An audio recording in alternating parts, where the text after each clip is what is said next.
Thank you very much. So what I tried to do tonight is what I call the mind-body connection. And I've not done this formally at all, but I think it brings together physiology as well as social and medical interaction. And you'll get a sense of what that is. And the first time that I've ever really had an understanding of this mind-body connection is a story, and it's a true story. It's really not embellished. It has so many features to it that will unnerve you, but it's true. I was a medical student. It was a Friday, and this was over 30 years ago. Things were different. And the attendings and the fellows decided to go out for a drink. And they left me with a list of things to do. Now, the background was there was a patient who was seen in the clinic the week before who did not want to have surgery. He had an abdominal aneurysm. He was vehement that he did not want to have surgery, wanted no part of having surgery, and felt that he was just fine and wanted to be left alone. Well, as surgeons want to do, they want to operate. So they decide to call this individual's family and berate them, actually, talk to them to berate him into having this surgery. So now this guy comes in, he has his surgery against his wishes, but because his children and everyone thought it was so important, he decided to do that. So now he is post-op. Everyone is out of the ward. They're out drinking, and I am on a floor.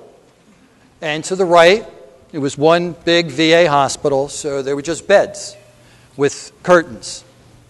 And to the right was his bed. And literally, I would walk out, I had my list, and I'd walk out, and he'd say, in this voice that I could remember to this day, "Doctor, doctor, I'm dying." And I'd go up to the bed, and the nurse would say, "He's a complainer, leave him alone."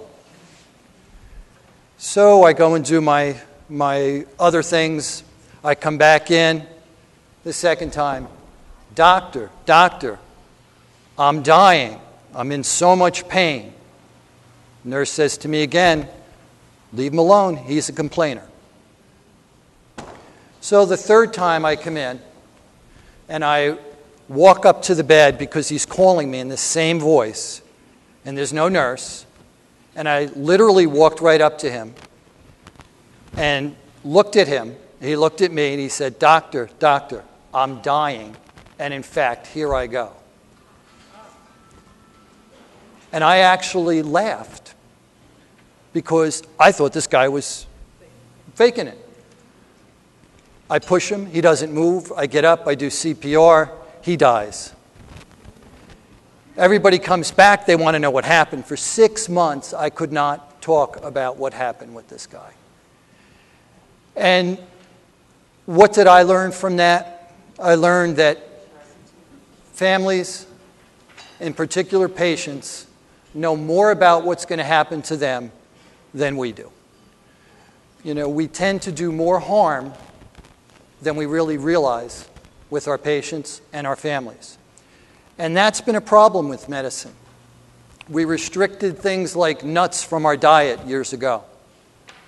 Nuts, so healthy for us. Lowers your cholesterol.